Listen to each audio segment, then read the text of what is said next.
The Wind and the Manuscript, a Zen story on the art of weightless releasing. As the ambient illumination of your immediate environment begins to soften and the frantic velocity of the daylight hours undergoes its natural deceleration, an invitation toward absolute internal quietude manifests directly before your awareness. There is an immense, timeless medicine contained within the simple act of hosting narratives that have traveled across more than a millennium of human experience, serving as gentle keys to unlock the unshakable sanctuaries of the spirit. Each chronicle we are about to explore operates not as an abstract philosophical puzzle for your analytical intellect to decode, but as a direct somatic intervention, a compassionate hand reaching through the corridors of time to soothe whatever psychological sediment or emotional heaviness your nervous system has accumulated throughout the day.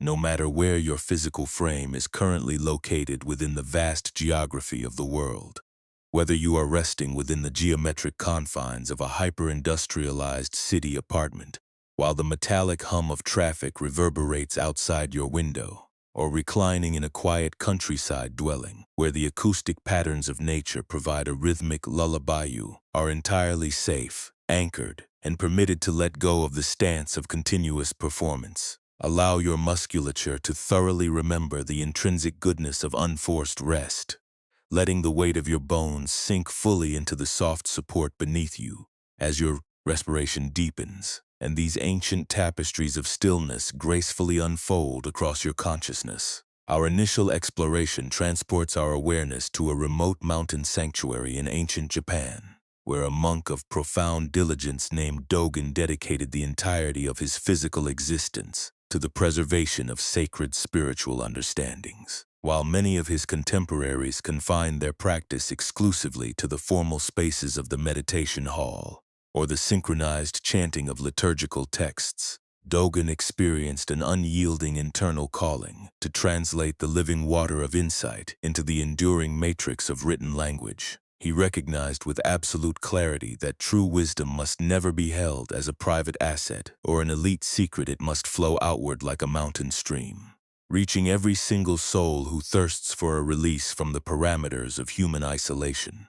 For 7 consecutive years, Dogen confined himself to a small wooden writing desk at the absolute margins of the monastery grounds, initiating his labor long before the first hint of dawn began to paint the horizon.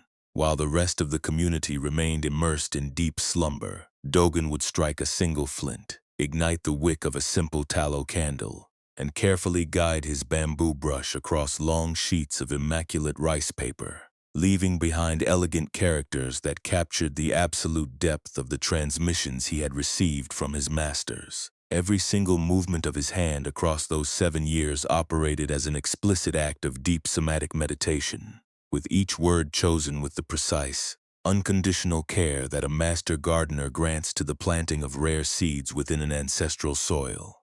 He wrote with exhaustive detail about the transparent nature of human consciousness, the structural path toward internal awakening, and the ordinary localized practices that could return any suffering entity to a state of absolute existential harmony. Layer by layer, page by page, the manuscript expanded like an ancient cedar tree reaching its branches toward the clearing of the sky, with each new section weaving itself into the previous formulations with an absolute fluidity of design. This growing collection of pages became his ultimate terrestrial treasure, not from a position of egoic pride or intellectual ownership, but from a wellspring of pure, unconditional devotion to the human collective. He understood intimately that these documents possessed the capacity to guide thousands of future seekers out of the dark mazes of psychological confusion. Often, as the candle burned down to a pool of hot wax, the elder monks would enter his drafty quarters to discover Dogen asleep over his writing table, his fingers still wrapped around the shaft of the brush, having poured the absolute baseline of his physical energy into the parchment. As the 7th year of this continuous labor drew to its ultimate completion, Dogen's monumental manuscript stood as a finished cathedral of wisdom, a magnificent archive comprising 500 distinct pages of the most profound spiritual architecture. His operational strategy was finalized. Within the subsequent daylight cycle, he would formally present this finished masterpiece to the abbot of the monastery, initiating the arduous manual process of having the pages copied by hand and distributed to spiritual sanctuaries throughout the provinces, ensuring a permanent map for seekers across multiple generations. On that final autumn evening, as a brilliant tapestry of crimson and golden maple leaves danced through the mountain air outside his paper screen window, Dogen laid down his brush for the final time, sitting back within his space to experience a wave of deep, unstaged satisfaction, a quality of peace rooted entirely in the realization of absolute service. He organized the massive stack of rice paper neatly upon the wood of his desk, positioning a smooth, heavy river stone directly upon the apex of the manuscript to act as an anchor against the elements, before extinguishing the flame and entering a state of deep, peaceful rest. Sometime during the deep watch of the night, the mountain atmosphere underwent a sudden, violent reorganization as a fierce autumn monsoon swept across the peaks. The ancient pines that surrounded the monastery began to creak and groan like ancient bones under pressure, and the wooden shutters of Dogen's quarters rattled violently within their frames against the force of the wind.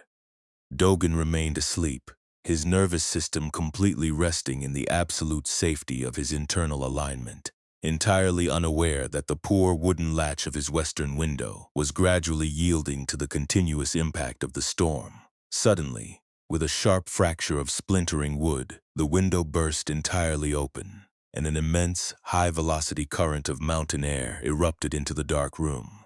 The heavy river stone was violently displaced from its coordinate, and in an instant, the 500 pages of his life's work were pulled into the vortex of the wind, scattering through the darkness like a flock of white birds taking flight in a storm. When Dogen was awakened seconds later by the sound of the wind, he rushed to the portal only to witness the absolute destruction of his 7-year labor. As the white sheets of paper swirled through the courtyard below, lifted by the currents and carried out over the bottomless chasms of the mountain wilderness. By the time the first light of dawn began to fracture the gray clouds on the horizon, the storm had entirely passed, leaving behind an atmosphere of absolute clarity and absolute silence. The pages of the manuscript had completely vanished into the vast mountain ecosystem. A few fragmented pieces clung desperately to the thorns of wild briars or the high branches of the pines, but the vast majority had been carried miles away by the high-altitude winds, dispersed across valleys, forests, and streams where no human foot could ever hope to tread. As the news of the catastrophe rippled through the monastery, the monks gathered within the courtyard in a state of profound shock and vicarious grief, their faces pale as they contemplated the absolute elimination of a masterpiece. They approached Dogen with downcast eyes, carrying carefully prepared phrases of theological comfort and organizing structural search parties to scour the surrounding cliffs in a desperate effort to reclaim whatever fragments might have survived the night. Instead of a broken man weeping over the ruins of his life's work, the monks discovered Dogen standing perfectly still in the absolute center of the clearing, his eyes fixed on the distant peaks where his pages had disappeared. His face held zero evidence of emotional contraction. His jaw was entirely unclenching, and a soft, genuine smile was playing across his lips as if he were witnessing an event of extraordinary beauty, when a young novice approached him with a trembling voice, offering condolences for the absolute loss of his 7 years of labor and asking for permission to launch the search teams. Dogen turned his gaze toward the youth, with eyes that sparkled with an unexpected, childlike joy. He asked softly why they would ever seek to search for something that had just been distributed with such absolute, unmatched perfection, declaring that the wind clearly possessed a far more expansive methodology for disseminating the teachings than any human institution could ever hope to construct. The monks stood in a state of absolute psychological paralysis, entirely unable to comprehend how a human entity could remain so completely unbothered after watching their life's masterpiece vanish into nothingness in the span of a few minutes. One of the elder scholars stepped forward, asking with genuine distress how Dogen could remain so undevastated by the permanent loss of such vital spiritual wisdom. Dogen laughed softly, a sound that resonated through the morning air like clear water moving over smooth river stones. and placed his palm gently over the center of his chest. He reminded the community that wisdom does not reside within the ink or the rice paper. It emerged from the spacious clearing of the heart, and within that clearing it remained entirely intact, permanently ready to flow outward into whatever form the immediate present required. He gestured toward the distant valleys, suggesting that perhaps a wild bird would utilize a page detailing universal compassion to line her nest, or a mountain stream would absorb the ink of a chapter on impermanence, carrying the literal substance of the truth down to the fields below. Can you feel the absolute, staggering quality of internal freedom contained within Dogen's response to this catastrophic event? He had poured the absolute essence of his physical and cognitive capacities into a single project for 7 years. Yet, because he held that creation with an absolute lightness of touch, the moment it was claimed by the natural flow of reality, his internal peace remained completely unfractured. This is the ultimate presentation of what classical mindfulness designates as non-attachment, not a state of cold, clinical indifference where we refuse to love or care for our terrestrial creations, but a capacity to engage with them so fully that we can celebrate them completely while they are present, without being psychologically destroyed when the law of impermanence inevitably transforms their structure. Dogen loved his manuscript deeply, but he understood that the truth the manuscript pointed toward was infinitely larger than the paper it was written upon. Most of us live our modern lives in a state of permanent architectural defense, investing massive amounts of nervous energy trying to secure our achievements, our reputations, and our carefully curated lifework against the unyielding current of universal change, feeling personally betrayed by existence itself when loss eventually manifests at our doorstep. True internal security can never be achieved by grasping onto the transient artifacts we constructed.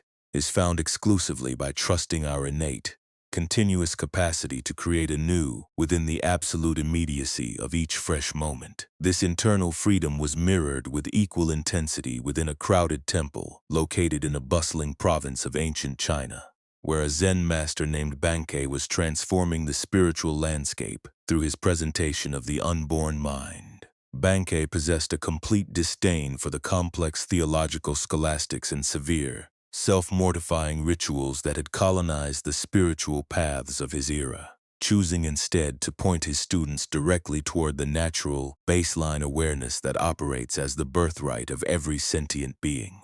He described this consciousness as a magnificent, pristine mirror that naturally reflects the entire passing parade of thoughts, emotions, and external sensory inputs without ever being stained, modified, or diminished by the qualities of the images it hosts. His presentation was so direct, so accessible, and so entirely free from spiritual pretension that thousands of individuals ranging from illiterate agricultural laborers and simple merchants to elite samurai and high-ranking monastics traveled immense distances to sit within his presence, drawn by the profound aura of absolute tranquility that radiated from his physical form. On this particular summer afternoon, the temple grounds were congested to a level of absolute capacity, with hundreds of bodies packed shoulder to shoulder upon the wooden tatami mats of the main hall, while hundreds more stood outside the open screen panels, straining their senses to catch the soft cadence of his voice. The atmosphere was dense with the rich fragrance of cedar incense and the collective unhurried respiration of a unified community of seekers.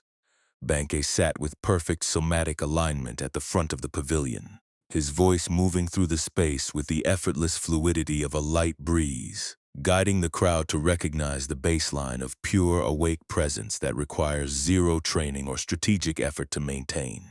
Suddenly, from the absolute rear of the compound, a harsh, violent shout erupted, completely fracturing the silent devotion of the space, as an aggressive priest from a rival theological sect began to forcefully push his way through the tightly packed bodies. The interrupting priest carried himself with a posture of absolute, hostile authority, his face flushed crimson with a rage that had been brewing for hours as he witnessed his own followers migrating toward Bankei's simple teachings. He advanced toward the altar space with clenched fists, his voice echoing off the wooden rafters as he screamed that Bankei's path was an absolute mockery of the spiritual life, a dangerous delusion that misled the populace by suggesting they did not need to engage in decades of rigid discipline, scriptural memorization, and severe ascetic practice to achieve legitimacy. The packed crowd instantly contracted into a state of intense nervous hypervigilance. The peaceful atmosphere vanished as individuals tensed their muscles.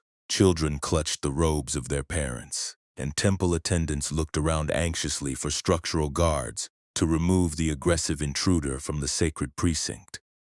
Through this entire eruption of human hostility, Bankei remained completely invariant, his physical posture showing zero signs of defensive adjustment, his respiratory rhythm remaining perfectly slow. And even he looked upon the red, sweating face of the angry priest, not with an energy of counterattack or intellectual defense, but with the exact quality of soft, spacious attention that one might grant to a cloud passing across an empty sky. When the priest finally reached the edge of the master's mat, his chest heaving as he demanded an immediate debate to expose Bankei's emptiness, the master did not respond with a theological argument.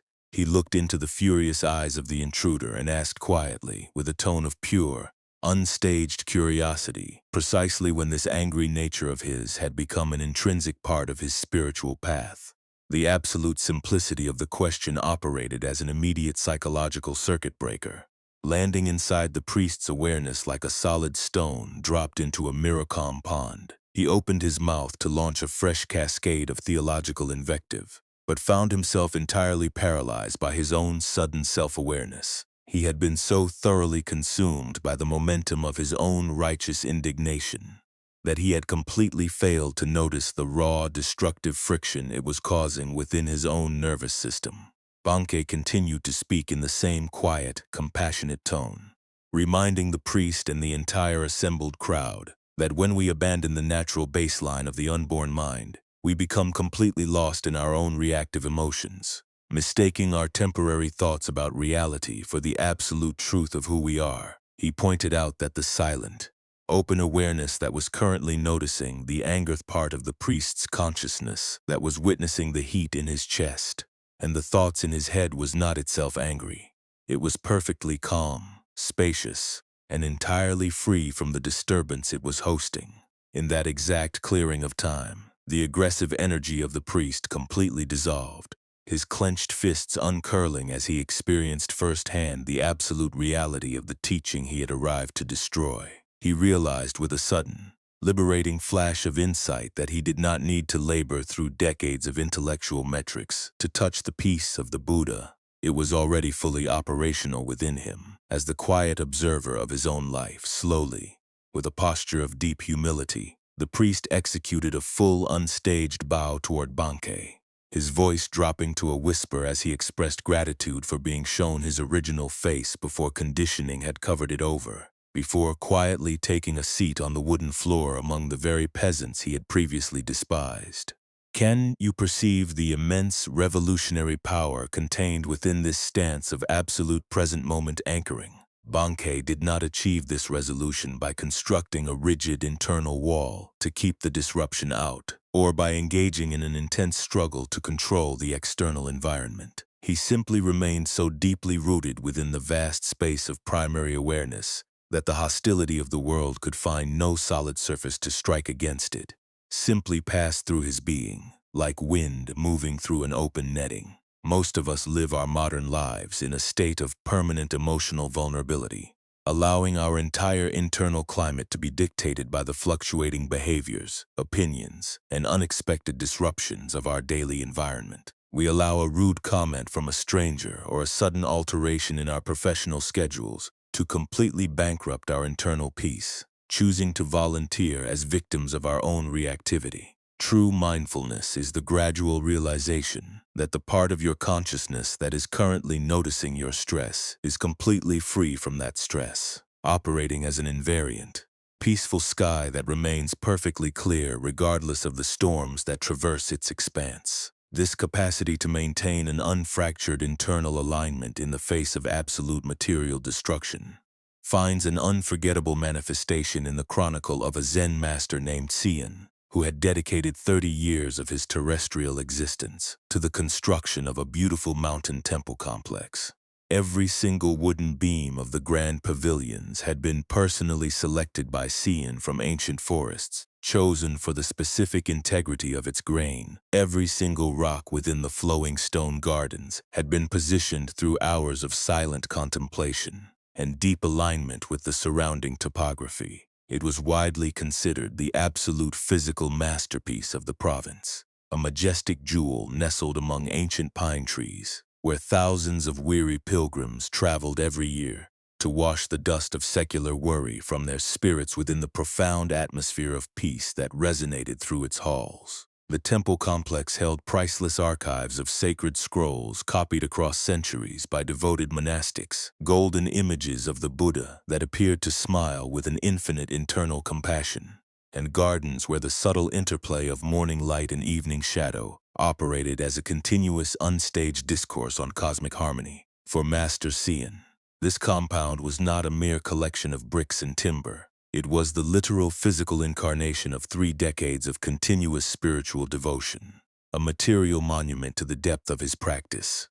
One summer evening, a violent meteorological disturbance rolled across the mountain peaks, bringing with it a spectacular display of high-velocity lightning and thunder that shook the stone foundations of the valleys. In a single, blinding flash of white energy, a massive bolt of lightning struck an ancient pine tree that had stood guard beside the main meditation hall for over 3 centuries. The pine tree instantly erupted into a towering column of flame, and within minutes, the high-altitude winds carried the sparks directly to the dry cedar tiles of the temple roof. In less than an hour, the entire physical manifestation of Cian's 30 years of labor was transformed into a roaring, uncontrollable inferno that reached its crimson tongues toward the dark storm clouds. The magnificent library, the sacred relics, the halls of continuous meditation, and the private quarters of the monastics were systematically reduced to ash and smoking timber before the eyes of the night. When the dawn finally arrived, the storm had fully spent its energy, leaving behind a landscape of utter desolation, where columns of gray smoke and white mist rose from the blackened ruins like incense from a silent cosmic altar. As the news of the catastrophe reached the agricultural villages in the valley below, the local populace climbed the steep mountain path with heavy hearts and weeping eyes, their spirits crushed by the absolute elimination of their community's spiritual heart. They expected to discover Master Cian in a state of absolute psychological collapse, perhaps weeping bitterly amidst the charred remnants of his life's work. Instead, as they entered the clearing, they discovered the old master sitting with absolute somatic alignment upon a large, uncharred river stone at the edge of the ruins. He had retrieved a simple, undecorated clay teacup that had somehow survived the conflagration, and he was quietly pouring hot water over a few wild tea leaves, watching the gentle steam rise into the cool morning air, with a face that showed zero trace of bitter resignation or emotional ruin. When a village elder approached him with streaming tears, expressing the collective devastation of the valley over the absolute loss of 30 years of beauty and labor, Cian looked up with eyes that held an infinite, quiet depth of compassion. He gestured toward the smoldering field of ash with his hand, and stated simply that while the fire had undeniably consumed what it consumed, there was absolutely no logical reason why he should choose to burn along with it. The villagers stood in a state of absolute psychological standstill, completely unable to map this level of composure onto their conventional understanding of human grief. Cian smiled gently, took a slow sip of his tea, and reminded them of the eternal law of the 2 arrows taught by the Buddha. The Buddha explained that across the course of human existence, life will inevitably shoot the first arrow at our form, the arrow of material loss, physical injury, unexpected illness, and the unyielding transition of all temporary structures. This first arrow is an invariant feature of the human condition, and no amount of spiritual mastery can prevent its impact, however. The ordinary individual instantly shoots a second arrow into their own wound.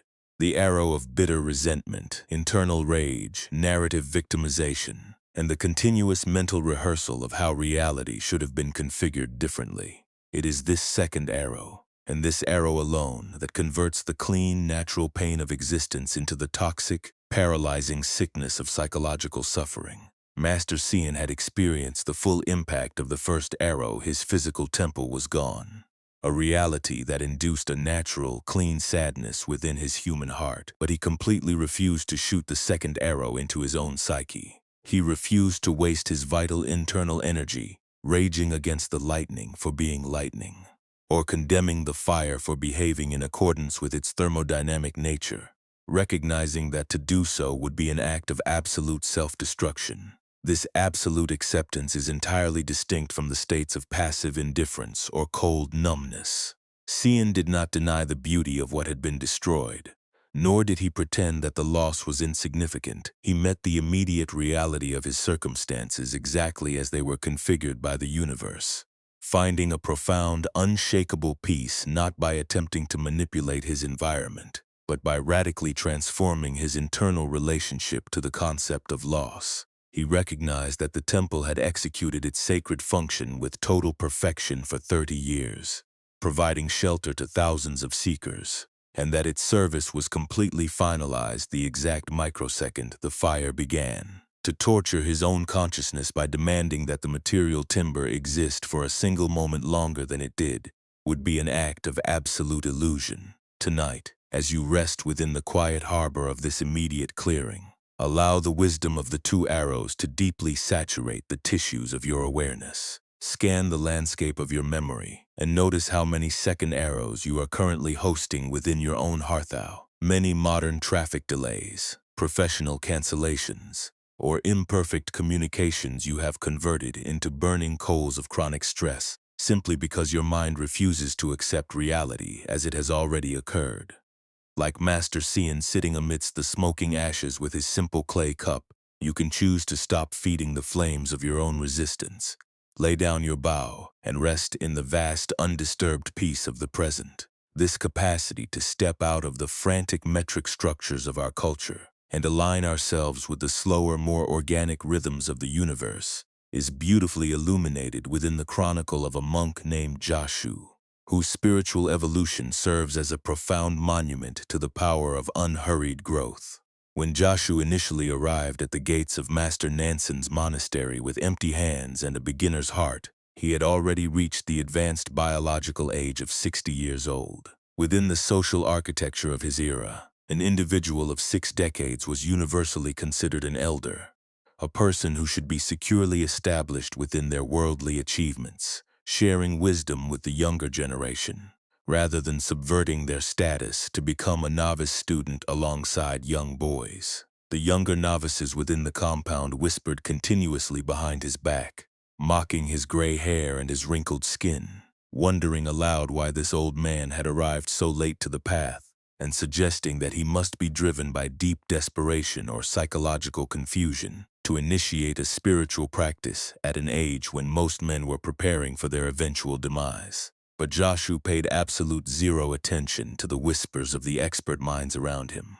He approached his latest calling with the pure, uncomplicated enthusiasm of a child entering an unfamiliar playground, completely free from the burden of needing to protect a professional reputation or maintain a facade of advanced knowledge each morning. Long before the sky began to transition from black to indigo, Jashu would rise from his mat with a heart full of unstaged curiosity. He swept the stone pathways of the courtyard with the exact same quality of flawless, absolute presence that he brought to the listening of deep scriptural discourses or the practice of formal meditation, while the younger monastics rushed through their primary training with an intense, aggressive hunger for rapid progress, desperate to experience dramatic breakthroughs, master advanced texts, and elevate their hierarchy within the institution. Jashu approached every simple lesson like a patient gardener tending a rare seedling.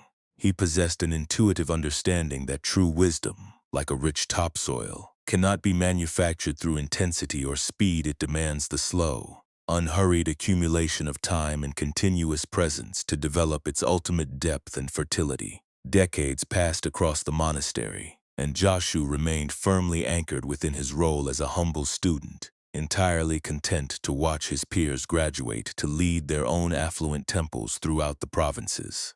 When he reached the age of 70, his childhood friends from the secular world sent messages expressing deep bewilderment. wondering why he chose to remain in a state of rigorous monastic simplicity when he could be enjoying a comfortable, prestigious retirement. When he reached 75, even some of his senior instructors suggested that he had mastered more than enough material to cease his studies and rest from his labors. Joshua would only smile his radiant, childlike smile and state that with every passing daylight cycle, he was making the single most exciting discovery available to a human awareness, the realization of how much he did not yet know. One morning, when Joshua was nearly 80 years old, a legendary visiting master arrived at the monastery for the explicit purpose of testing the insight of the community's students. The entire population was gathered within the great hall, and the visitor began to fire a sequence of highly complex, structurally challenging questions regarding the absolute nature of Zen reality. One by one, the young elite monastics stepped forward, delivering clever, highly conceptual answers about emptiness, absolute non-duality, and the structural metrics of enlightenment, their faces flushing with the desire to display their intellectual prowess. When the visitor's eyes finally drifted to the absolute rear of the hall, landing upon Joshua, who was sitting quietly in the shadow of the newest novices, he demanded to know what ultimate wisdom this ancient student had gained from his 20 years of continuous study. Joshua looked up, his eyes clear and sparkling with an unmatched internal delight, and stated simply that, across his 20 years of quiet practice, he had learned one single, magnificent truth: the realization that every single human entity he encountered possessed a repository of knowledge that he lacked, and that every ordinary moment contained a deep spiritual discourse that he had not yet fully received. He confessed that even after 2 decades of sitting, he remained an absolute beginner, and that this state of perpetual not-knowing filled his entire existence with an unyielding wave of pure joy. The visiting master was instantly stunned into an absolute silence, recognizing that in all his global travels, he had never encountered an answer that contained such a flawless embodiment of genuine spiritual maturity, rendering the clever conceptual answers of the younger monastics completely thin and empty by comparison. When the visitor asked if Joshua did not feel a deep sense of regret for having traveled the spiritual path so slowly, reaching clarity only at the end of his biological lifespan, Joshua laughed his gentle Riverstone laugh. He explained that if he had rushed toward enlightenment, like an impatient farmer picking fruit before its season, he would have completely missed the spectacular sweetness that manifests only through the process of gradual ripening. He declared that time had never been his structural enemy. It had operated as his most compassionate, patient instructor, showing him that we are never racing against the clock of existence. We are simply dancing within its eternal rhythm. This capacity to meet reality with an absolute, unhurried simplicity is beautifully mirrored in the lifestyle of a Zen master named Ikkyu, who spent his 91 years of earthly existence executing a total deconstruction of anything that wasn't absolutely necessary for the nourishment of the soul. While the senior administrative monks of the great urban temples wore robes of the finest import silk and adorned their spaces with golden relics to impress wealthy political patrons, Ikkyu resided within a tiny, drafty wooden hut at the absolute margin of a bustling market metropolis. His entire physical inventory comprised a single sleeping mat, a few wooden bowls for food, a collection of calligraphic brushes, and a small iron kettle for preparing wild tea. To the unmindful observer, his existence appeared to be a state of extreme material deprivation. Yet his small hut seemed to breathe with an atmosphere of absolute contentment that no amount of wealth could ever purchase.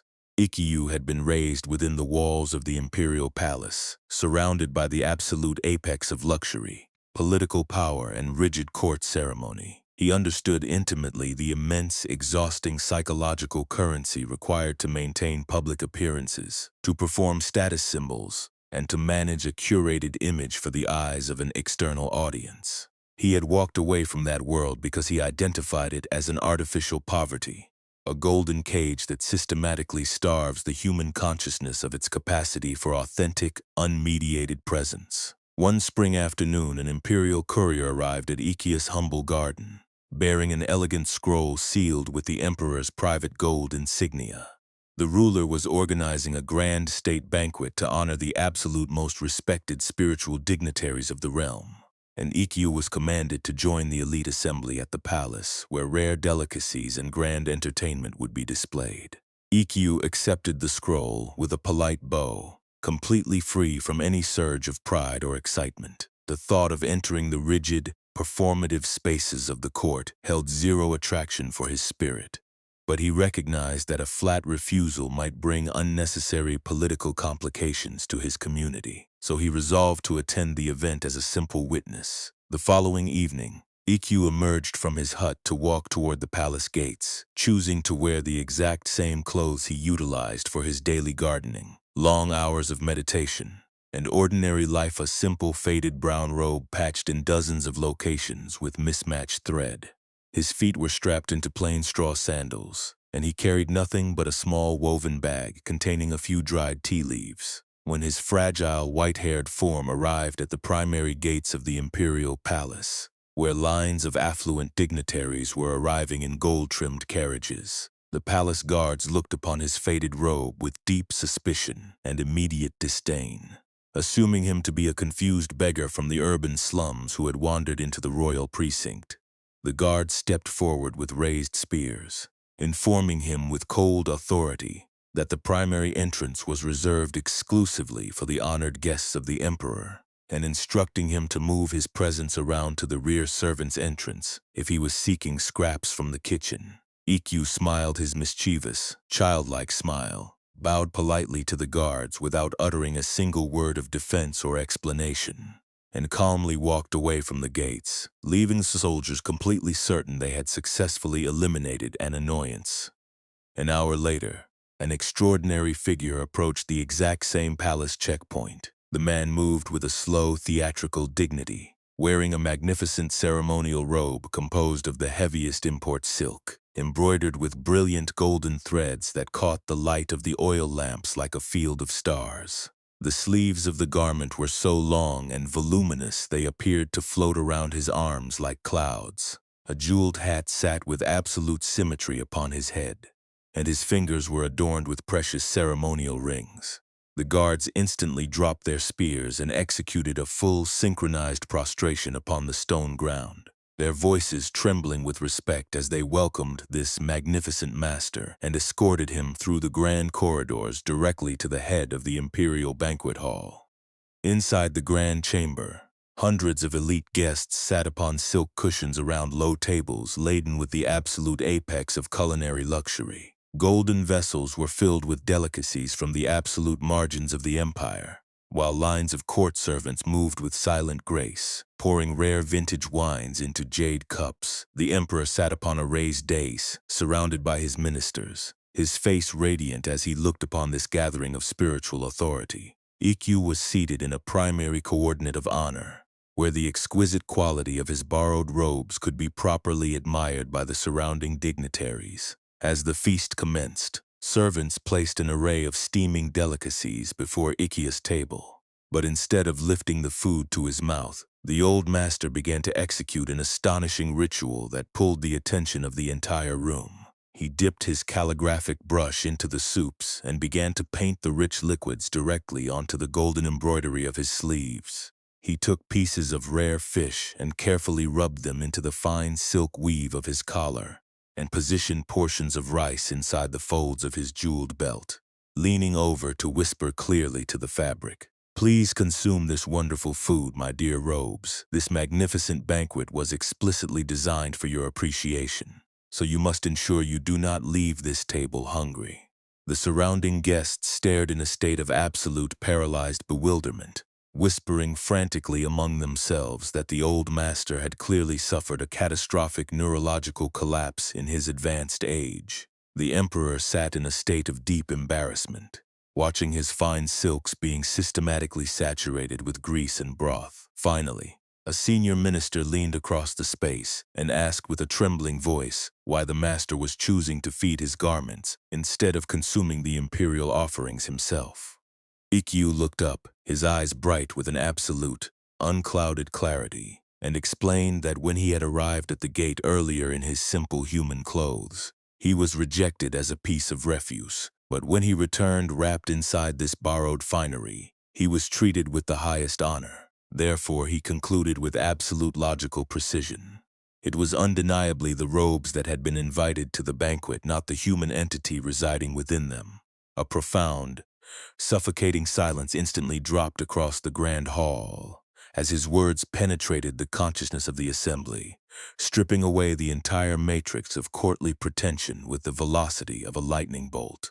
They realized with a sudden wave of deep shame that they had spent their entire lives worshiping the external costumes of existence, while remaining completely blind to the living human reality that resides beneath the fabric. This playful yet devastating intervention from Master Ikkyu cut directly to the core of the universal human delusion that conflates our external apparatus or wealth, our attire, our professional status, and our material possessions with our absolute existential value.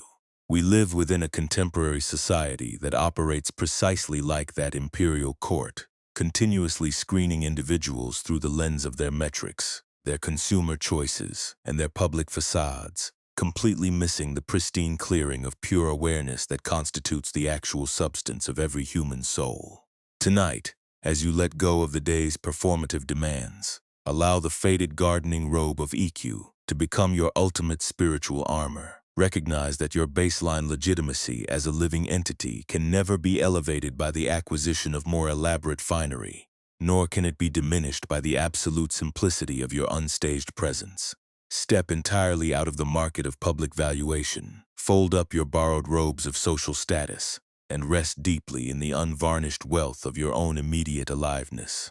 This natural baseline of childlike simplicity and unconditional love is beautifully expanded within the chronicle of a monk named Ryokan, whose spiritual maturity was so complete that he lived his life as a continuous, unstaged game of hide-and-seek with the world. While the senior theologians of his era spent their lifetimes locked inside dusty libraries, writing complex multi-volume commentaries on the nature of absolute truth, Ryokan resided within a simple straw hut at the margin of an isolated mountain village, choosing to spend his daylight hours laughing, running, and playing games with the local children. To the strict monastics of the main provincial temples, Ryokan appeared to be an eccentric failure, a man who had squandered his deep meditative training on trivial, unserious activities. But to the children of the village, and to those whose eyes were clear enough to perceive reality, Ryokan was a living incarnation of the absolute heart of the Buddha. He did not scold the youths for their loud voices, nor did he instruct them to sit in rigid, artificial postures of solemn devotion. He met them exactly at their baseline of spontaneous wonder, treating their simple presence as the single most precious gift the universe could manifest. One warm summer afternoon, a collective of 6 children climbed the winding mountain path to Ryokan's garden, discovering the old monk sitting amidst the wild grass, utilizing his brush to write simple poetry on small scraps of discarded paper. The moment his eyes registered their approach, his entire face illuminated with a radiant, uncomplicated joy, and he instantly cast his writing instruments into the grass to greet them. A bright-eyed 7-year-old girl, named May, grabbed his large hand and demanded that he join them in an immediate match of hide-and-seek, claiming that they had spent the entire week optimizing their strategies and discovering the absolute best hidden coordinates within the landscape. Ryokan clapped his weathered hands together with the pure, uninhibited enthusiasm of an infant, declaring that there was absolutely nothing else in the entire universe he would rather execute on such a magnificent afternoon than play hide-and-seek with his favorite spiritual instructors. When an 8-year-old boy named Taro laughed, stating that they weren't instructors but simply children, Ryokan winked and reminded them that they were the ultimate masters of life, because they had never forgotten how to find absolute joy in the simplest configurations of reality, how to love without tracking transactions, and how to live entirely within the absolute immediacy of the current microsecond. After a rapid round of rock, paper, scissors to establish the initial order of the game, a young boy named Kenji was selected to act as the counter, tasked with closing his eyes against a great pine tree and counting loudly to 50, while the rest of the collective scattered across the landscape to find their hidden sanctuaries. As the count commenced 1, 2, 3, Ryokan looked around his small domain for an appropriate coordinate of concealment. He noticed a massive weathered wooden barrel that had been positioned behind his small storage shed to collect the overflow of seasonal rainwater. The barrel provided an absolute shield from the primary view of the garden, so Ryokan quietly moved his frame across the grass, crouched down into the small, tight space behind the wood, and pulled his robes closely around his limbs. As he sat there in the compressed space, listening to Kenji's voice reaching the final numbers of the count, a profound, transformative wave of somatic peace completely saturated Ryokan's entire nervous system. The sound of the children scattering through the brush, the whisper of the mountain breeze rustling the long pine needles overhead, the warm aroma of sun-baked cedar wood, and the absolute suspension of all worldly duties combined to create a state of deep, effortless meditation.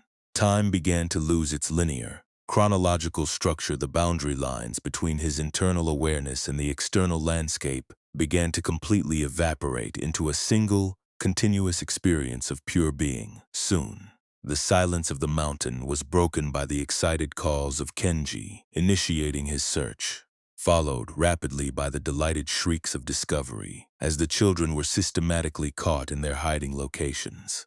May was found behind the trunk of a flowering cherry tree. Taro was discovered, trying to compress his frame behind a pile of split firewood, and the remaining youths were caught in quick succession until the entire collective had been assembled. Driven by an energy of deep, playful collaboration, the children united into a single massive search party, determined to locate their beloved uncle Ryokan, who had historically been very easy to find. But on this particular afternoon, Ryokan's hiding coordinate was so entirely perfect that the children scoured the garden, the interior of his hut, and the perimeter of the pine grove without ever detecting a hint of his presence. He could hear their small footsteps crunching across the dry twigs near the storage shed, their voices growing increasingly puzzled and filled with a beautiful, innocent frustration as they shouted into the wild grass.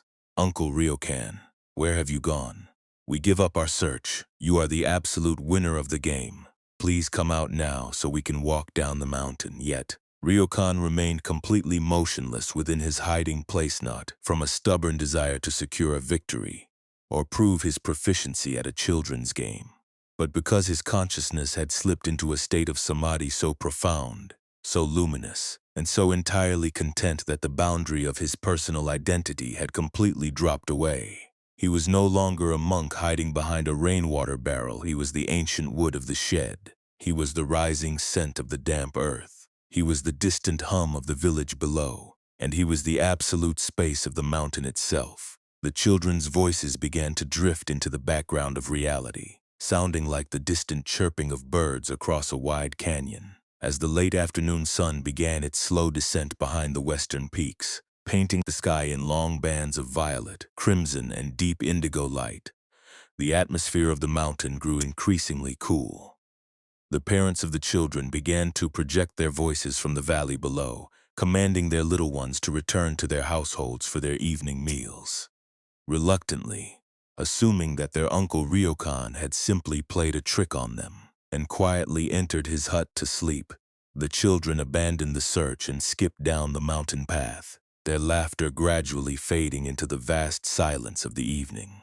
Ryokan remained crouched behind the wooden barrel through the entire transition from twilight to deep night, his awareness completely resting within the absolute stillness of his internal sanctuary. The stars erupted across the empty velvet of the sky like a field of silver diamonds, and the full moon cast its immaculate, cool light across the garden, illuminating the weather-worn wood of the storage shed with an ethereal radiance. Still, the old monk stayed inside his hiding place, experiencing an absolute, unmediated oneness with the universe, completely free from the weight of time, history, or personal narrative. It wasn't until the absolute first light of the morning dawn began to paint the mountain peaks in pale gold that Ryokan's consciousness naturally returned to its relative frame. He slowly extended his stiff limbs, stepped out from behind the rainwater barrel, and walked into his garden, his body completely saturated with the fresh dew of the mountain morning.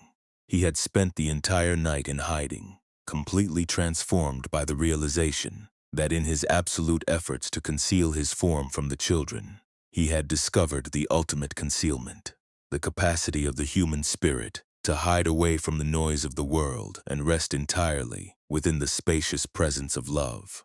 When the children climbed the mountain path once more the subsequent morning, their faces bright with a fresh energy, they discovered Ryokan sitting in his usual coordinate amidst the wild grass, calmly utilizing his brush to write a new poem with a face that radiated an absolute unstaged peace. May rushed forward, demanding to know where he had vanished the night before, claiming that their entire families had searched the perimeter before the evening meal. Ryokan looked up at their bright faces with eyes that held the absolute expanse of the morning sky, and stated gently that he had been resting right where they had left him, reminding them that sometimes the absolute best hiding places are so completely perfect that even we forget we are residing within them.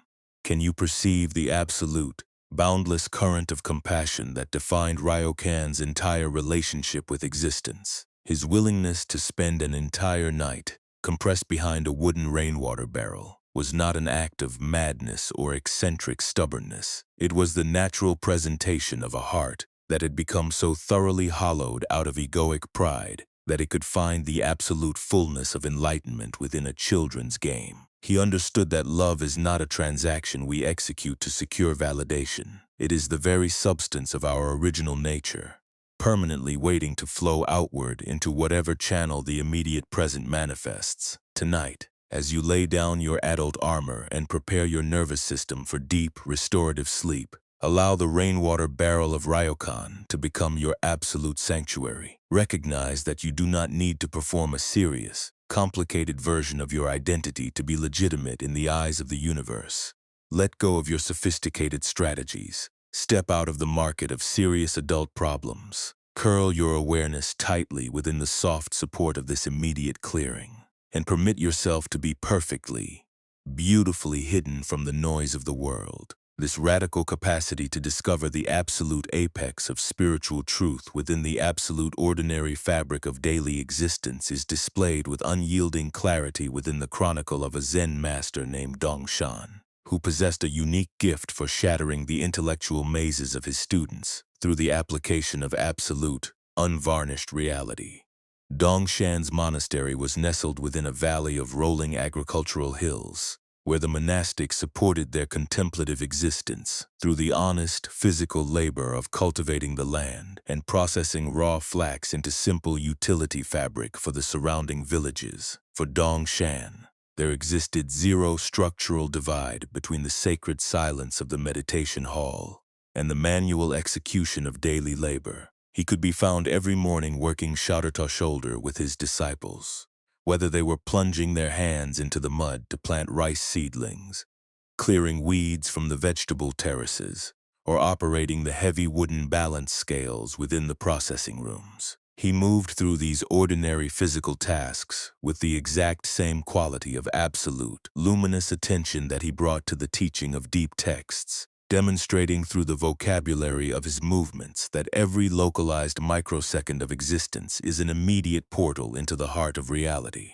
One autumn afternoon, as a dense column of golden dust motes danced through the sunbeams of the monastery's flax preparation room, Dongshan was engaged in weighing out portions of the raw plant fiber for the day's weaving cycle. The atmosphere was thick with the honest, earthy aroma of the harvest, and the ancient wooden balance scale creaked softly with every adjustment of the weights. A young monk who had traveled for months across the empire to secure an audience with the master approached his table with a state of intense, burning intellectual urgency. This novice had spent 15 years of his life locked inside elite scriptural seminaries, memorizing thousands of pages of dense Buddhist philosophy and analyzing the complex metaphysical definitions of ultimate reality. His mind was a massive, crowded museum full of concepts about absolute emptiness, cosmic non-duality, and the nature of the historical Buddha. Yet, despite his immense storehouse of information, his internal experience remained completely dry, fragmented, and haunted by a deep-seated sense of personal isolation. He understood the definitions of enlightenment perfectly, but he had never directly tasted its living presence within his own heart.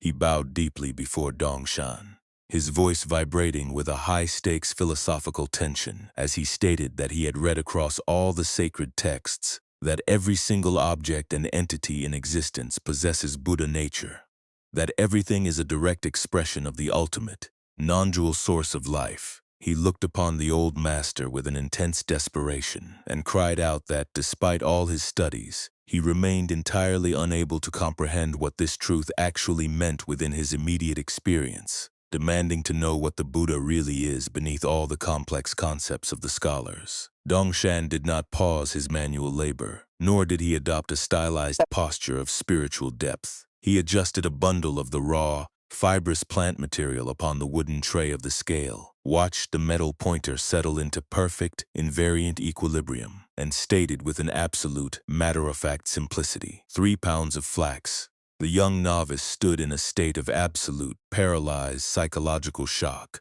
his entire intellectual machinery grinding to an instantaneous standstill. He had arrived at this mountain sanctuary fully anticipating a magnificent, high-level discourse on the transcendent dimensions of consciousness, or perhaps a poetic metaphor that would unlock the deepest secrets of the cosmos instead. His question had been met with a blunt reporting of the immediate material reality, sitting right before his eyes. He stammered in confusion, stating that he did not understand how the master could respond to a high-stakes inquiry about the absolute nature of the Buddha by mentioning the simple weight of a utility plant. Dongshan finally laid down his balance weights, looked directly into the confused eyes of the youth, and smiled with an infinite, gentle amusement. He asked the novice what exactly he had been expecting to discover within this room, whether he believed the Buddha was a distant, golden entity residing within a separate spiritual realm, completely detached from the ordinary fabrics of human life. He gestured toward the bundles of raw fiber, the creaking wood of the scale, and the golden dust motes dancing in the sunbeams, and stated with absolute authority, "This 3 pounds of flax is the absolute presentation of Buddha nature. It is completely whole, perfectly present, and entirely unhidden. You are standing in the middle of an ocean of absolute reality, frantically crying out for someone to give you a single drop of water." In that exact microsecond, the heavy armor of the young monk's intellectual conditioning completely shattered, allowing his consciousness to drop out of the museum of concepts and plunge directly into the raw texture of the immediate present. He looked upon the handful of raw flax running through his teacher's fingers and realized with a sudden, liberating wave of tears that he had spent 15 years treating his spiritual life as a distant destination to be reached through intense cognitive labor, completely blind to the fact that the ultimate reality he sought was never absent from a single coordinate of his ordinary existence. Can you feel the absolute, liberating velocity contained within Dongshan's 3-word discourse? He did not offer his student a new concept to analyze. He forcefully stripped away the very capacity to analyze, forcing the awareness to anchor itself in the unyielding reality of what was immediately present. Most of us live our modern lives precisely like that confused novice, continuously looking past the ordinary texture of our days for the sake of something we deem more spiritual, more meaningful, or more profound. We wait for exceptional states of consciousness, flawless material circumstances, or special spiritual breakthroughs, completely ignoring the absolute miracle of the reality that sits directly before our senses. The cup of water you hold in your hand, the texture of the blanket supporting your physical frame tonight, the sound of your lungs expanding and contracting in the silence of your room. This is the absolute baseline of the true Buddha nature. There is no hidden truth tucked away behind the fabric of the universe. The fabric itself is the truth you have been searching for across your entire biography. The Buddha taught that when we fully realize the perfection of what is immediately present, our entire relationship with existence dissolves into a state of unconditional gratitude.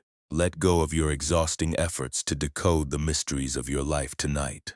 Step out of the seminary of your analytical worries.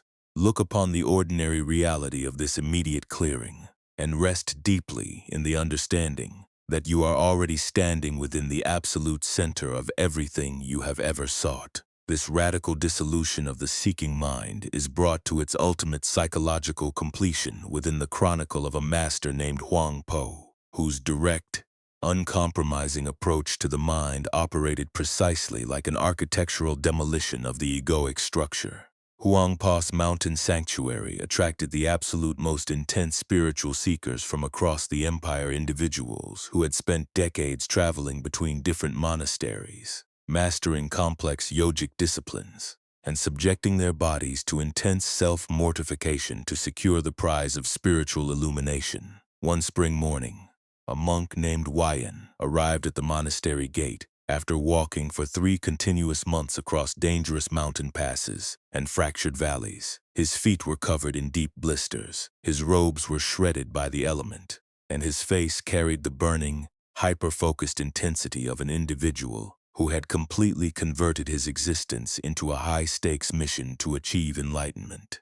Weiyan was widely considered one of the most brilliant scholastic minds of his generation. He had spent 15 years under the guidance of various renowned masters, memorized entire libraries of scriptural texts, and perfected his meditation posture to a level of absolute technical precision. Yet, despite his immense storehouse of accolades and accomplishments, his internal experience remained trapped in a state of profound, unyielding suffering, a permanent sense of missing the mark, a chronic feeling of internal lack that left his spirit permanently dry and isolated.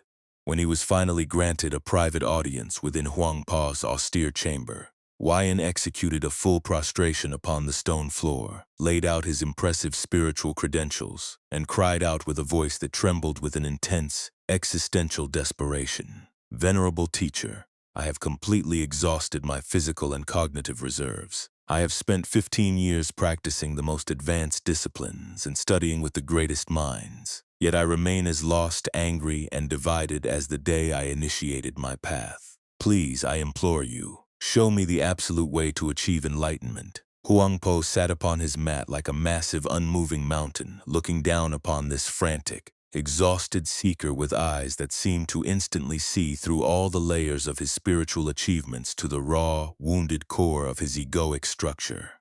He remained silent for several minutes, allowing the high-profile tension of the room to completely settle, before asking a single disarmingly simple question. "Who is it that is currently seeking enlightenment?" Weiyan was thoroughly prepared for this line of traditional inquiry. His scholastic mind instantly retrieved the correct philosophical formulation from the texts. He answered with confidence, stating that ultimately there is no separate self to seek, and nothing to be sought, that the seeking mind itself is nothing more than a temporary cognitive illusion, and that our original nature is already fully enlightened from the absolute beginning. Huang Po nodded slowly, his eyes twinkling with a sharp, dangerous amusement, and asked with absolute precision, "If you truly comprehend that there is no seeker and nothing to be sought, why have you spent 3 months aggressively marching across mountain ranges to find my room? If your original nature is already fully enlightened from the absolute beginning, why are you sitting there on my floor, crying out like a starving beggar for someone to give you help?" Weiyan felt a wave of intense, suffocating frustration rise into his throat. This was the exact structural paradox that had plagued his consciousness for 15 years. Intellectually, he could articulate the highest definitions of non-duality and absolute emptiness with flawless precision, but experientially, he still felt like a separate, vulnerable, and deeply suffering entity who was locked outside the mansion of peace. He looked upon the master with absolute desperation and whispered, "Teacher, I understand the concepts perfectly in my intellect, but I cannot feel them in my heart. There is an immense, unyielding gap between my conceptual knowing and my actual being. How do I bridge this divide?" Huang Po suddenly stood his massive frame up from his mat and began to walk around the young monk in slow, deliberate circles, his footsteps echoing softly against the bare stone walls of the chamber. He commanded Weiyan to report with absolute honesty whether he was enlightened or unenlightened in this exact microsecond. Weiyan hesitated, his mind frantically scanning its internal files for a clever response. before dropping his head and confessing that he felt entirely unenlightened, and that this was the very reason he was begging for assistance. Huang Po stopped his movement directly behind the youth and demanded to know precisely where this feeling of unenlightenment was located within his immediate experience, commanding him to point to it, to map its geometric boundaries, and to display it to the room. Yan turned his attention inward, searching through his consciousness with a quality of raw, unmediated investigation he had never deployed before. He looked into his mind, searching for the solid, unchanging entity that was supposedly unenlightened, but he found nothing more than a passing stream of temporary thoughts saying, "I am lost," a localized somatic sensation of contraction in his stomach, and a mental picture of a distant spiritual ideal. The actual separate sufferer was completely non-existent. Huang Po clapped his hands together, with a sharp, explosive sound that shattered the remaining cognitive momentum of the room. He laughed heartily, his voice vibrating through the stone walls as he shouted, "Do you see? Your unenlightenment is nothing more than a temporary thought passing through your mind, saying that you should be different than you currently are. And the vast open awareness that is currently noticing that thought, the part of your consciousness that knows the thought, is it lost? Is it unenlightened? Is it divided?" Yan sat in absolute stunned stillness, his eyes widening as the ice of 15 years of spiritual striving completely melted within his chest under the immense heat of this direct realization. He looked into the core of his own awareness and saw with absolute, unclouded clarity that the simple fact of being conscious primary knowing space that was hosting his thoughts, his blisters, his memories, and his immediate sensory feedback had never been lost for a single second of his biography. It was already completely whole, perfectly present, and entirely untouched by the stories of suffering he had constructed around it. He had spent 15 years aggressively running across the empire to find a treasure that was already fully operational as the very mechanism of his running. This direct transmission from Master Huang Po exposes the absolute futility of the spiritual search when it is executed from a position of perceived lack. Most of us approach our modern psychological and contemplative practices through the exact same performance lens that drives our corporate careers, transforming the pursuit of inner peace into an exhausting checklist of milestones to be achieved, techniques to be mastered, and states of perfection to be secured. We treat our immediate awareness as an insufficient baseline that must be systematically purified or improved before we can deserve the prize of contentment. But the ultimate truth of Zen is the realization that the simple fact that you are conscious, right? Now the clear space of awareness that is currently receiving these vocal rhythms is already the absolute fulfillment of every spiritual path. You do not need to alter your thoughts, eradicate your human vulnerabilities, or manufacture an artificial state of mystical bliss. To touch the source of life, you simply need to rest as the open container that is already hosting your existence without resistance. Let go of your exhausting attempts to become an enlightened character tonight. Drop the entire project of self-optimization. Turn your attention from the content of your thoughts to the pristine space of your awareness, and permit yourself to finally rest in the invariant wholeness of what you have always been. This spacious capacity to hold the entire complexity of human existence within a single, boundaryless field of presence is beautifully represented within the chronicle of a master named Sengai, whose understanding of internal balance was so complete that he chose to reside within the absolute center of a chaotic market metropolis, while his contemporary teachers fled to isolated mountain peaks or remote bamboo forests to protect their quietude from the noise of secular life. Sengai established his simple temple pavilion directly adjacent to the primary trading square of a bustling commercial hub. From the first light of dawn until the deep watch of the evening, the acoustic atmosphere of his chamber was completely saturated with the immense, chaotic symphony of daily commerce, loud haggling of vegetable vendors, the sharp clattering of iron-trimmed cartwheels over uneven cobblestones, the barking of stray dogs, the crying of infants, and the continuous footfalls of thousands of human entities navigating their secular survival. Sengai did not install wooden barriers to block this noise. nor did he scold his disciples when their concentration was fractured by the commotion. He sat calmly at his low wooden table in the absolute middle of the marketplace, utilizing his calligraphic brush to create simple ink paintings that radiated an atmosphere of such profound, unshakable tranquility that merchants and travelers would step out of the frantic crowd just to stand within his room and wash their hyperactivated nervous systems within his presence. One chaotic afternoon, when the market noise had reached a fever pitch due to a major seasonal festival, a wealthy merchant who had constructed an immense trading empire across several provinces entered Sengai's chamber, his face pale with a state of intense, chronic exhaustion. This man had secured every single material asset an individual could possibly acquire. His storehouses were overflowing with rare commodities, his financial ledgers were immaculate, and his political influence was undisputed. Yet, beneath his public facade of absolute success, his internal life had dissolved into a living hell of continuous anxiety, hyperreactive stress, and structural isolation. His mind was a perpetual racing machine. His heart rate was permanently elevated, and he had completely lost the capacity to experience a single moment of genuine rest, even within the absolute quietude of his private estates. He bowed before Sengai, his hands trembling with nervous energy as he cried out, "Master, I am completely drowning inside the machinery of my own success. My mind never stops calculating.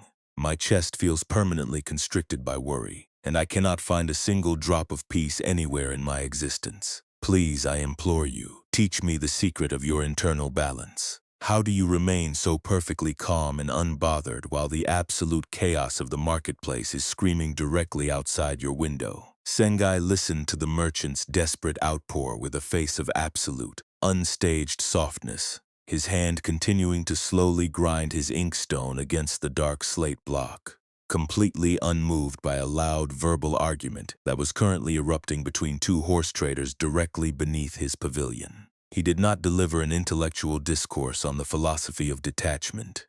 He selected a fine bamboo brush, saturated the bristles with the dense black ink, and with a single, slow, and completely continuous movement of his arm, he drew a perfect circle onto the blank sheet of white rice paper sitting before him.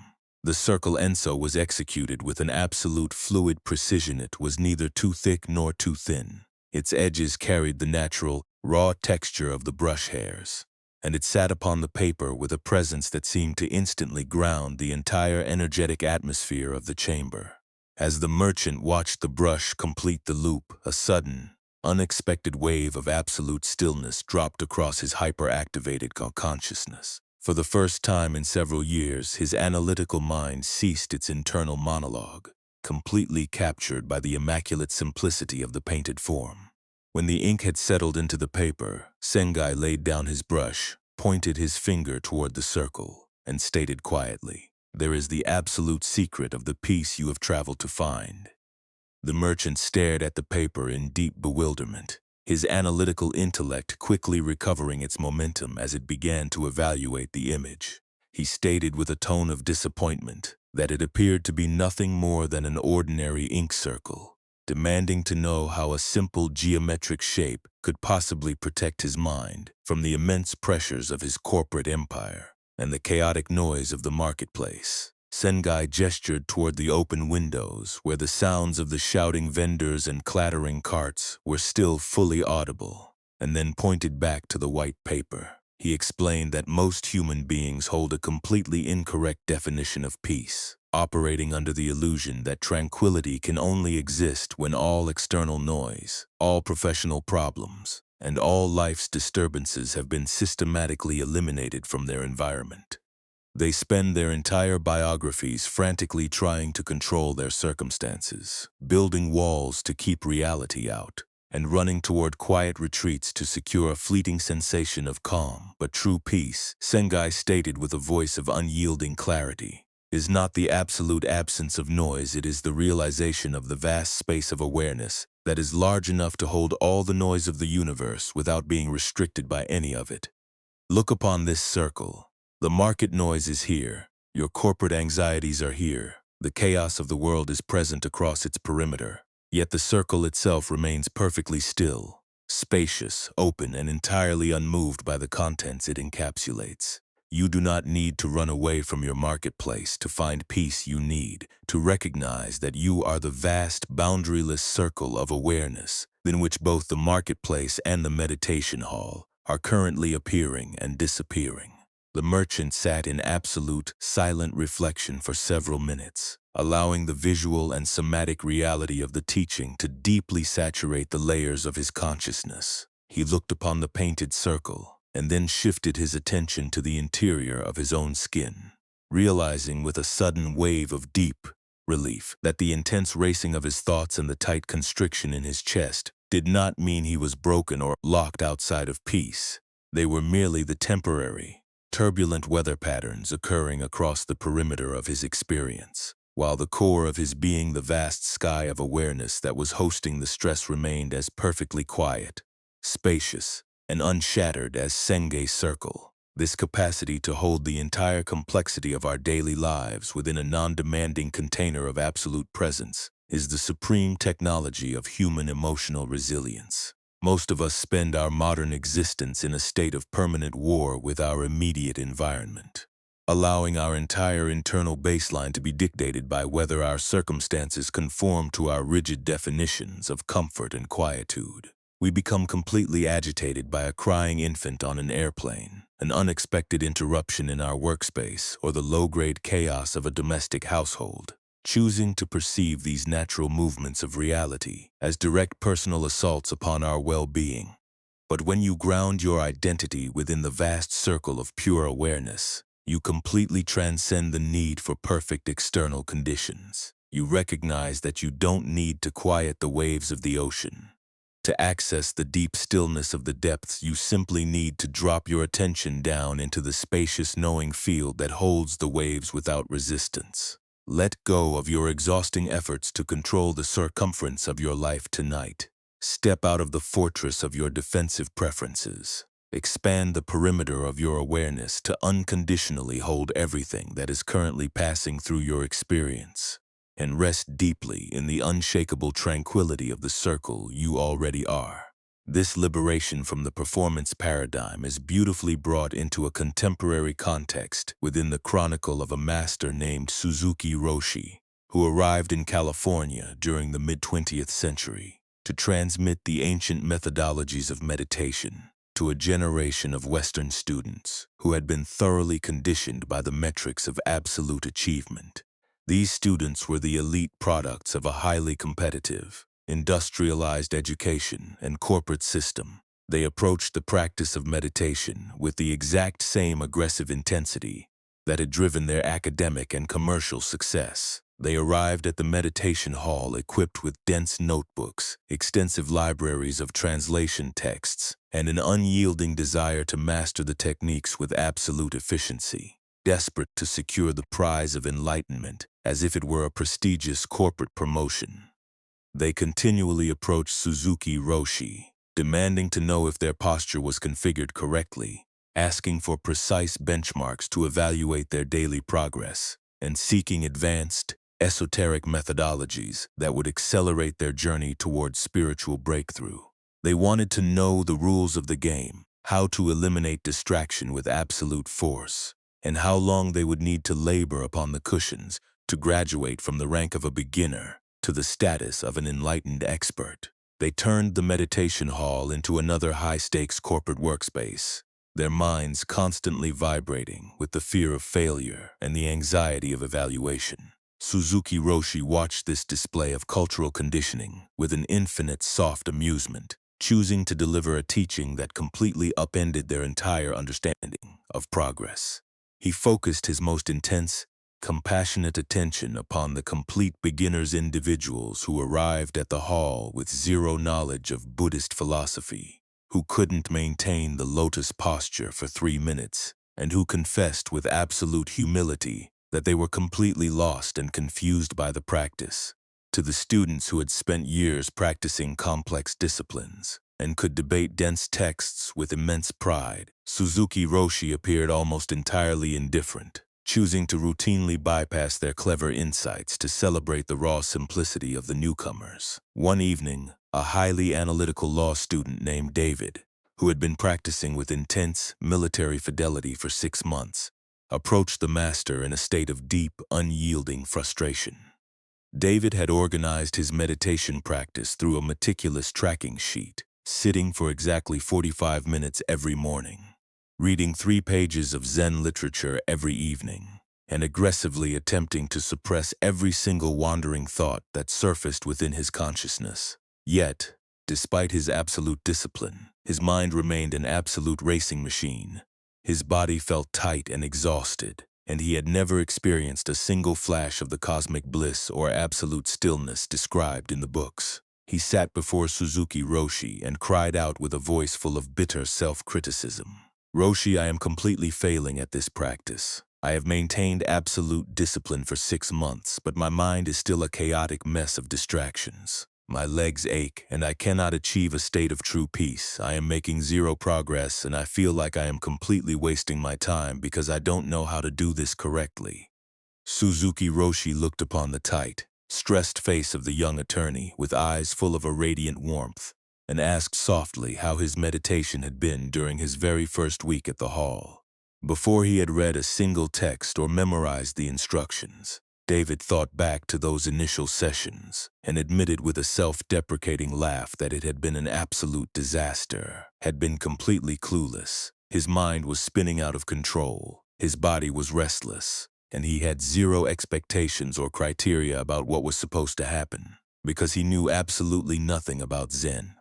Suzuki Roshi clapped his hands together with pure delight and stated with absolute authority, "That first week was the absolute highest presentation of perfect meditation.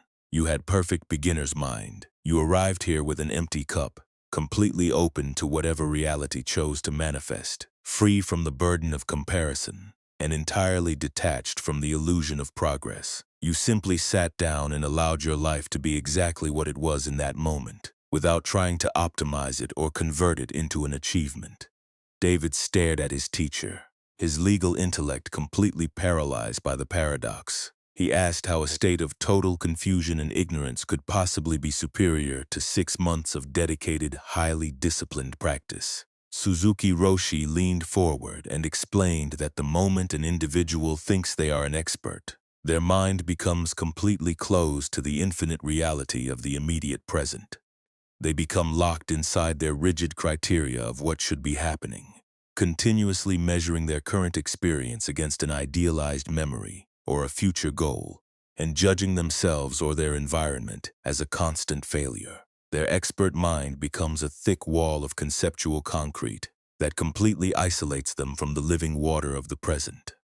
In the beginner's mind, Suzuki Roshi uttered a phrase that would echo across generations. "There are many possibilities, but in the expert's mind, there are very few.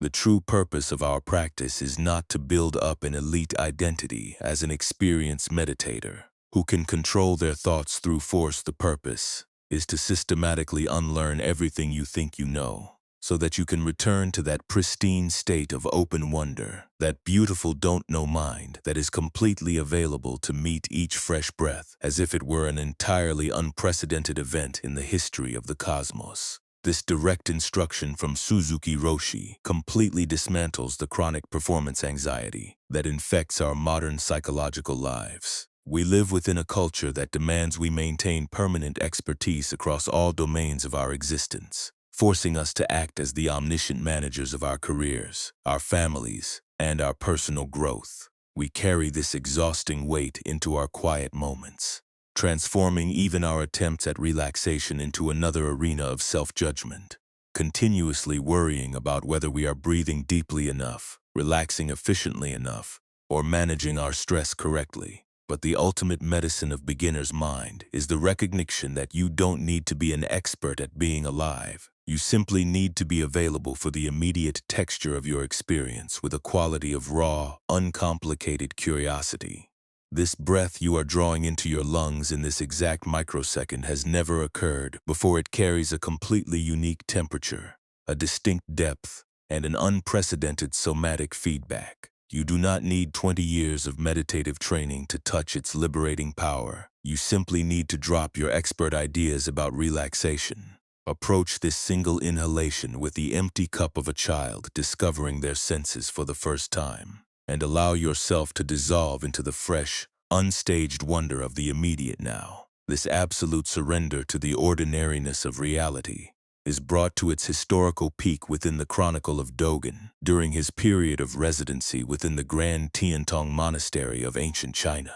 Dogen had spent his youth traversing the elite Zen compounds of Japan, demonstrating an intellectual brilliance that staggered his instructors. Yet he carried an unyielding, burning hunger for a definitive spiritual breakthrough. He had sacrificed his comfort, his social security, and his homeland to cross the dangerous Eastern Sea, determined to locate a master who could provide him with the ultimate key to the absolute mysteries of cosmic enlightenment. For several years at Tiantong, Dogen subjected his body and mind to an absolute regime of relentless spiritual labor. He sat in the meditation hall for 12 hours a day until his legs were bruised and swollen. He cross-referenced ancient manuscripts with a hyper-focused intensity, and he pushed his cognitive capacities to the absolute breaking point, desperate to experience the explosive flash of great awakening that would finally validate his immense sacrifice. Yet, despite his flawless discipline and unmatched sincerity, the elusive prize of liberation remained permanently outside his grasp, leaving his internal awareness in a state of profound, exhausting tension. His master, Rujing, was an old man of absolute simplicity who consistently refused to validate Dogen's intellectual queries. When Dogen approached him with high-stakes metaphysical dilemmas regarding the absolute nature of non-duality, or the precise cosmic meaning of the Buddha's realization, Rujing would routinely respond by discussing the proper technique for sweeping the courtyard leaves, or comment softly on the earthy aroma of the mountain vegetables being prepared in the kitchen. He treated Dogen's intense spiritual ambitions as if they were a temporary childhood fever that needed to be gently hummed away by the natural rhythm of the seasons.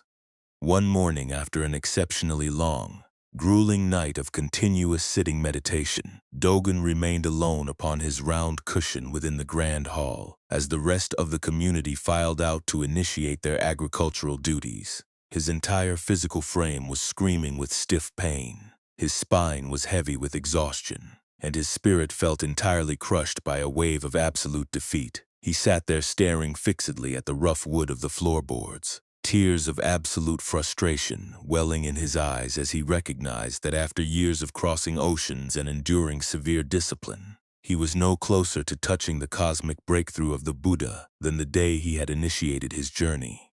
Rujing entered the silent hall, his straw sandals clicking softly against the wood as he approached the collapsed form of his most brilliant student. He sat down quietly upon an adjacent cushion, took a slow, conscious breath, and asked conversationally what magnificent spiritual asset Dogen had managed to secure through his intense labor during the night.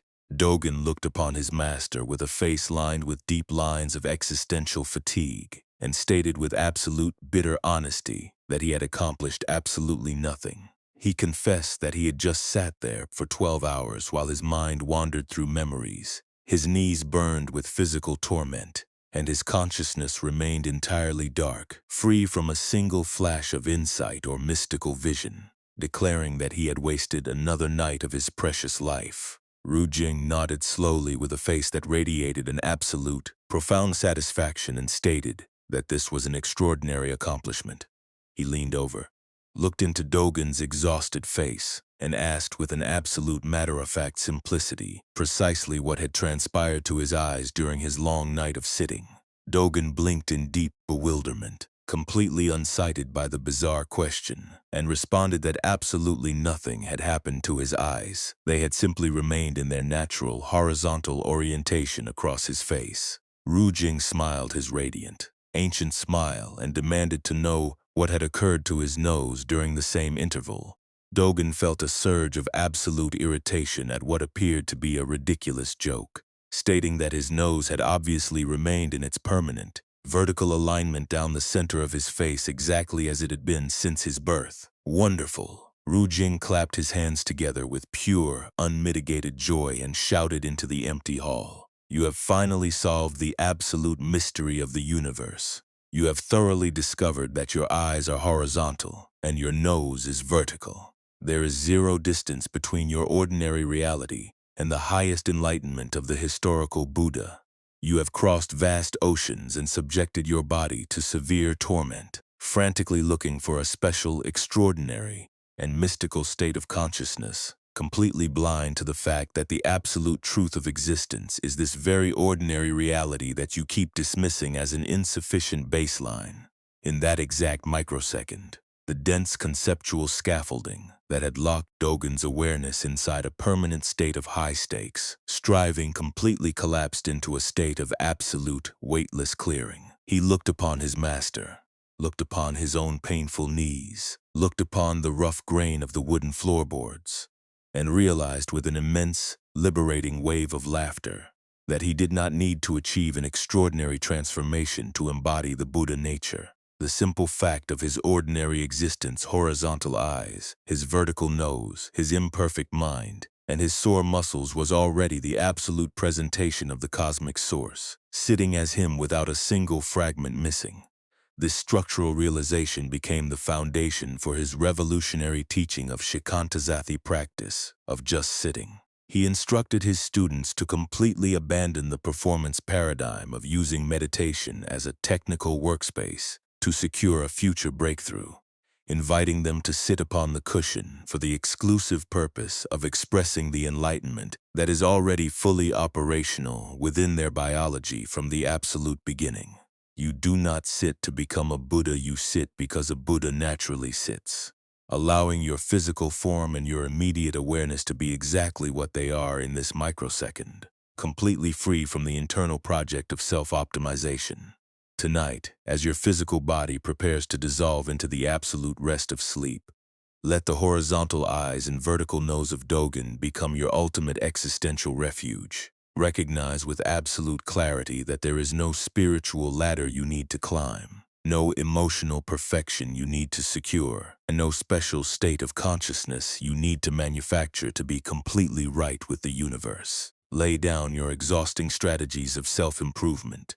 Completely fire the manager of your spiritual progress. Rest your head upon the pillow with the simple understanding that your ordinary being is already an unstaged masterpiece of cosmic intelligence, and permit yourself to finally, beautifully come home to what you have never stopped being. This dynamic integration of absolute engagement and absolute internal freedom reaches its operational completion within the chronicle of a master named Baso, who had achieved a legendary reputation throughout the provinces for his perfect, unshattered equilibrium across all the turbulent circumstances of human existence. Whether Baso was engaged in the high-profile administrative management of a major monastery, advising elite political leaders on complex ethical decisions, or simply tending the vegetables in the muddy soil of the garden, he moved with a quality of effortless grace that made his entire life appear like a continuous, beautiful dance. Students would watch his movements with an intense curiosity, completely unable to detect a single moment of internal strain, defensive reactivity, or anxious pressure within his physical presentation. He seemed to care deeply about the success of every manual project and the welfare of every human soul he hosted. Yet he remained entirely immune to the paralysis of worry or the bitter burning of disappointment when outcomes failed to conform to his plans. When a senior student asked how he had managed to cultivate this natural equilibrium between total commitment and total detachment, Baso invited the entire community to assemble at the monastery's archery range, choosing to deliver his teaching through the vocabulary of the physical Bao. Baso had spent his youth operating under intense internal extremes, sometimes practicing with such a fierce, militaristic determination that he pushed his body into states of severe illness, and other times becoming so entirely relaxed that his awareness lost its focused trajectory, dissolving into a state of lazy compliance. It was through an intensive apprenticeship under an old master archer named Wu that he had finally discovered the middle way of dynamic balance. On this afternoon, Baso stood before his students, holding a simple wooden bow and a single arrow, his physical form reflecting the absolute integration of power and softness. He guided them to observe his movements with absolute precision as he engaged with the weapon. He set his feet flat upon the earth, lifted the bow, and began to draw the string backward toward his earlobe. As the wooden limbs of the bow bent under the pressure, every single muscle group within Basso's torso, shoulders, and arms became fully, intensely engaged with a focused intention. The effort was complete, total, and absolute, was holding nothing back, committing the entirety of his physical resource to the drawing of the string. There was zero passive laziness in his posture.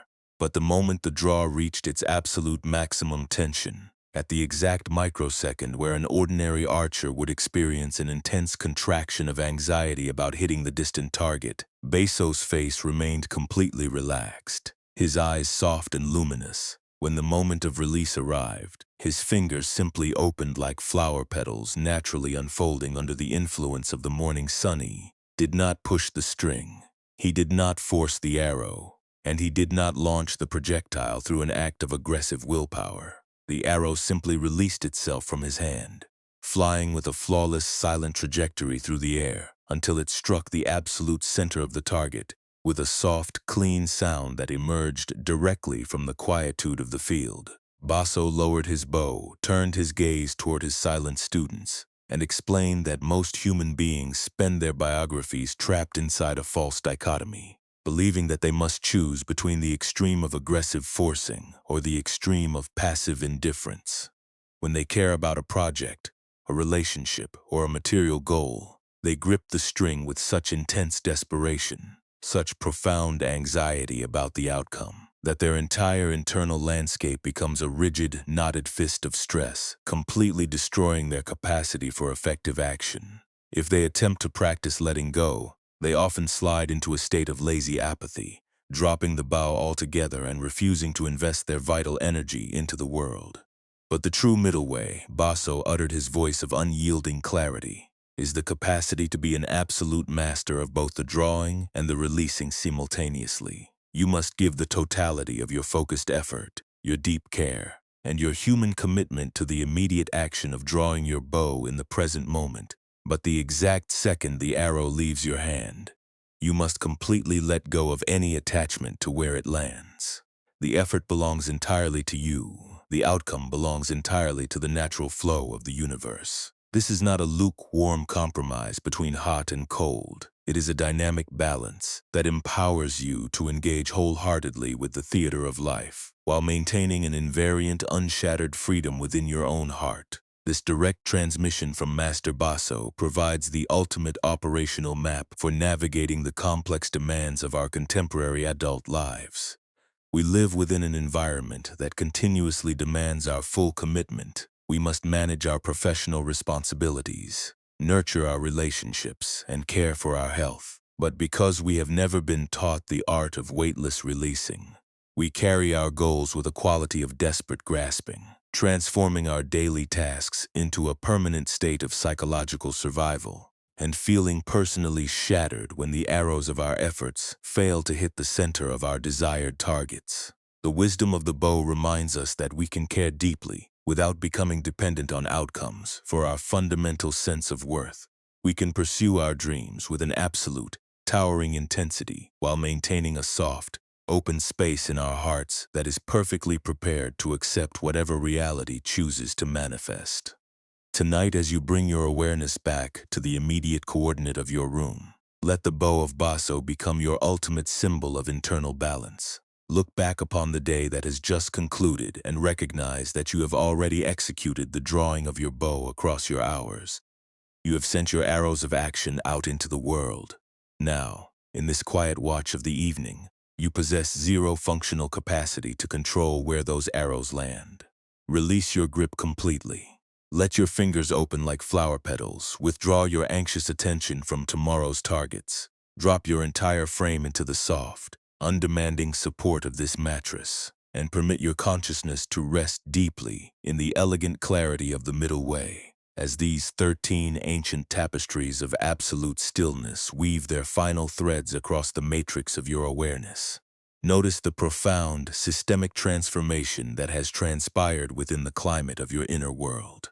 The dense conceptual noise of your analytical worries has naturally decelerated. The tight contractions of your chronic stress responses have completely softened, and your entire identity has dropped down from the fragile, performative structures of the egoic story to rest firmly upon the unyielding island of your own primary being. You are no longer a fragmented, disembodied entity frantically running across the digital network to secure a fleeting token of external validation. You are the vast, silent circle of Singai that unconditionally holds all the movements of life without being restricted by them. You are the infinite sky of Bankei that remains perfectly clear behind the passing weather of human emotion. You are the timeless, unborn awareness itself that has never been separate from the source of peace for a single second of your narrative.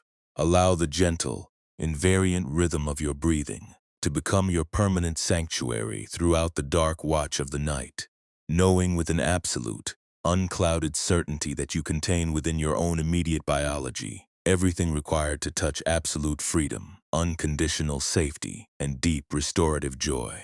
You do not need to fix a single aspect of your historical biography before you can deserve the prize of contentment. You do not need to secure the approval of a single external audience to be completely legitimate in the eyes of the cosmos. You are a spectacular, unstaged masterpiece of universal intelligence, breathing quietly within the heart of this physical form, perfectly positioned in the exact coordinate where you belong.